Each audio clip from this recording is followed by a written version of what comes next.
Welcome back friends, this Mansi Goswami from the bioscience arena. So आज के इस वीडियो में हम इम्यूनोलॉजी का टॉपिक पढ़ने वाले हैं विच इज एमएचसी यानी कि मेजर हिस्टोकम्पैटिबिलिटी कॉम्प्लेक्स। तो एमएचसी का मेजर रोल क्या होता है ये तो जानेंगे, जनरल इंट्रोडक्शन भी जानेंगे। और अगर इस टॉपिक के नोट्स आपको चाहिए तो उस पीडीएफ की लिंक आपको मेरे डिस्क्रिप्शन बॉक्स में मिल जाएगी, जो कि मैं उसी नोट्स को यहाँ पर एक्सप्लेन कर रही हूँ।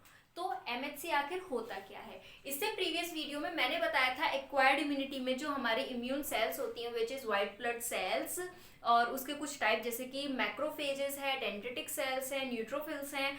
तो ये सेल्स कैसे फाइट अप करती हैं जब बाहर से कोई भी पैथोजन एंटर होता है हमारी बॉडी में। लेकिन यहाँ पर एक ये चीज सोचने वाली है कि ये जो हमारी इम्यून सेल्स होती हैं ये कैसे पता कर पाती है कि बाहर का पार्टिकल कौन सा है और जो हमारी बॉडी की सेल्स हैं वो क्या है। अब जो बैक्टीरिया है वो भी सेल का बना हुआ है, वो यूनिसेलुलर है तो एक सेल का बना हुआ है।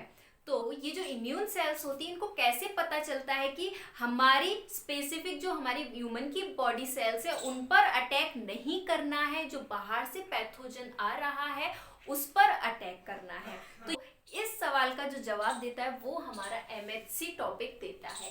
कैसे? अब जैसे मेरी बॉडी है, मेरी बॉडी की सेल्स हैं, तो मेरी बॉडी की सेल्स पर एक स्पेसिफिक टाइप का प्रोटीन प्रेजेंट होता है। ये मेरी बॉडी की सेल्स हैं तो इस पर, इसकी सरफेस पर एक स्पेसिफिक टाइप का प्रोटीन प्रेजेंट होता है। एमएचसी एक प्रोटीन ही होती है, प्रोटीन की बनी हुई होती है, तो इसी को हम एमएचसी कहती हैं। ये जो एमएचसी सेल्स होती हैं ये स्पेसिफिक होती हैं। कहने से क्या मतलब है कि मेरी बॉडी की जो एमएचसी सेल्स होंगी वो अलग होंगी, अदर पर्सन की अलग होगी। तो ये एक तरीके के नेम प्लेट की तरह वर्क करती हैं। तो अगर मेरी बॉडी के अंदर कोई फॉरेन पार्टिकल, फॉरेन सेल आती है तो ये एमएचसी सेल से ही पता चलता है हमारे इम्यून सेल्स को कि ये बाहर का पार्टिकल है या हमारी बॉडी का पार्टिकल है, यानी सॉरी सेल है, पार्टिकल नहीं सेल है। तो ये सब हमें एमएचसी ही बताता है। एमएचसी ही, ये जो एमएचसी सेल होता है ब्लड ट्रांसफ्यूजन में हेल्प करता है। कैसे?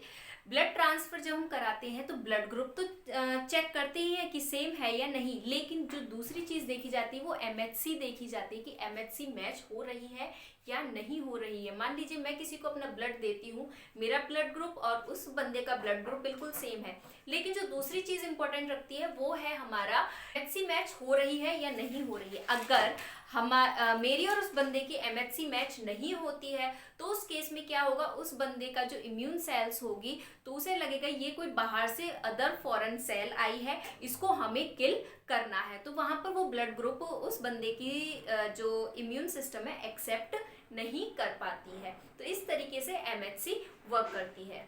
तो अब अगर हम एमएचसी को डिफाइन करें, क्या होता है? MHC is a tightly linked cluster of genes present in every vertebrate species. जितनी भी हमारे वर्टिब्रेट स्पीशीज होती हैं सभी पे हमारे एमएचसी प्रोटीन प्रेजेंट होती है उसकी सेल की सरफेस पर। अब उसके बाद इसकी फुल फॉर्म बता दी है मैंने, मेजर हिस्टोकम्पैटिबिलिटी कॉम्प्लेक्स होती है। अब अगर हम एमएचसी सेल के फंक्शन के बारे में बात करें तो हम ये कह सकते हैं, जितना भी अब तक हमने जाना, कि जो एमएचसी सेल होती हैं इंटरसेल्युलर रिकॉग्निशन में हेल्प करती हैं, यानी कि बॉडी के अंदर जो हमारी सेल है उसको रिकॉग्नाइज कर लेती हैं कि अच्छा ये हमारी बॉडी की ही सेल है, तो उनको कोई नुकसान नहीं पहुंचाती है।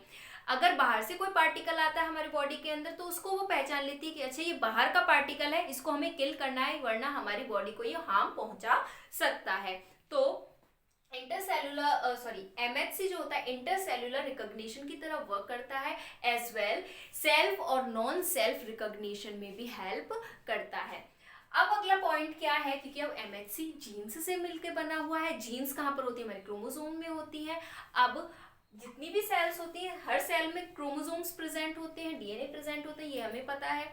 तो अब ये कौन से क्रोमोसोम पर प्रेजेंट होता है? तो अगर हम ह्यूमन की बात करें, ह्यूमन में ये क्रोमोसोम नंबर 6 पर प्रेजेंट होता है। हर सेल के क्रोमोसोम नंबर 6 पर हमारा एमएचसी प्रोटीन प्रेजेंट होती है, और इसको हम क्या बोलते हैं? एचएलए बोलते हैं, यानी कि ह्यूमन ल्यूकोसाइट एंटीजन कॉम्प्लेक्स बोलते हैं। अगर हम माइस की बात करें तो माइस में ये क्रोमोसोम नंबर 17 पर प्रेजेंट होता है, जिसको हम H2 बोलते हैं।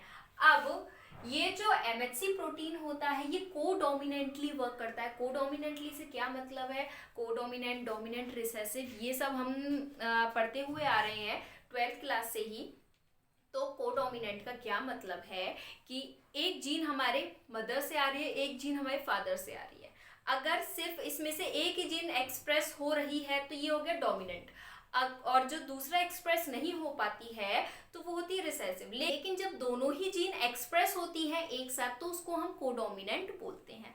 तो हम एमएचसी के बारे में ये बोल सकते हैं, जब एक जीन हमारी मदर से आई एमएचसी की और एक जीन हमारी फादर से आई एमएचसी की, तो दोनों ही ये एक अपने आप को शो करती हैं। तो इसीलिए जो एमएचसी प्रोटीन होता है कोडोमिनेंट होता है। मोस्ट इंपॉर्टेंट पॉइंट है कॉम्पिटिटिव एग्जाम के पॉइंट ऑफ व्यू से कि क्या एमएचसी प्रोटीन हमारे कोडोमिनेंट होती है। अगला पॉइंट क्या है कि जो एमएचसी होता है दिस इज हाईली पॉलीमॉर्फिक।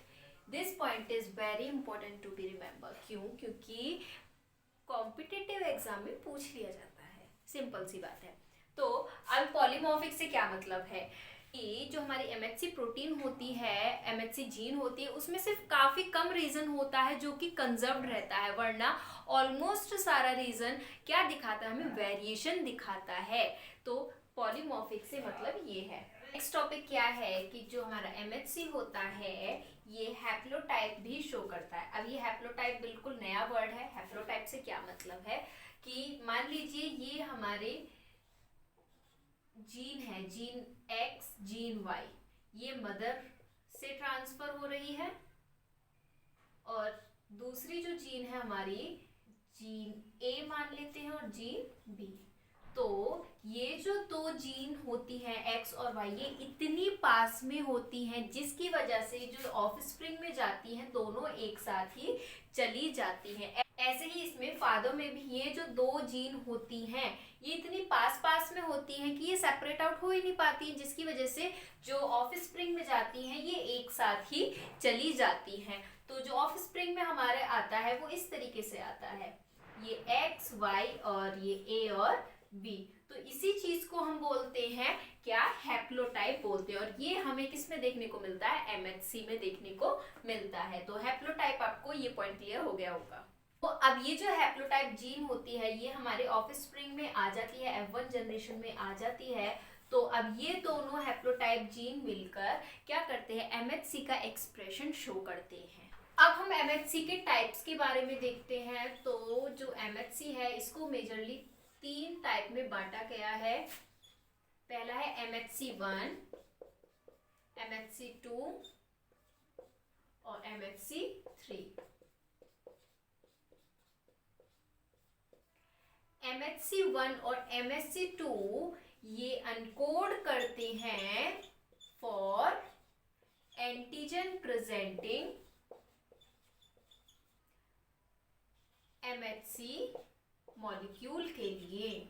और कैसे करते हैं ये हम जानेंगे इससे नेक्स्ट वीडियो में, जिसमें कि मैं MHC1, 2 और 3 इनके बारे में डिटेल में एक्सप्लेनेशन दूंगी। एंड आई होप आपको वीडियो पसंद आई हो। अगर वीडियो पसंद आई है तो प्लीज़ लाइक बटन ज़रूर दबाएं। इसी के साथ अगर आपने मेरा चैनल अब तक सब्सक्राइब नहीं किया है तो मेरा चैनल सब्सक्राइब करें, ऐसे ही और वीडियोज़ के लिए जिसमें कि मैं आपको नोट्स भी प्रोवाइड कराऊंगी। साथ ही में आप मेरे को इंस्टाग्राम पर भी ज्वाइन कर सकते हैं।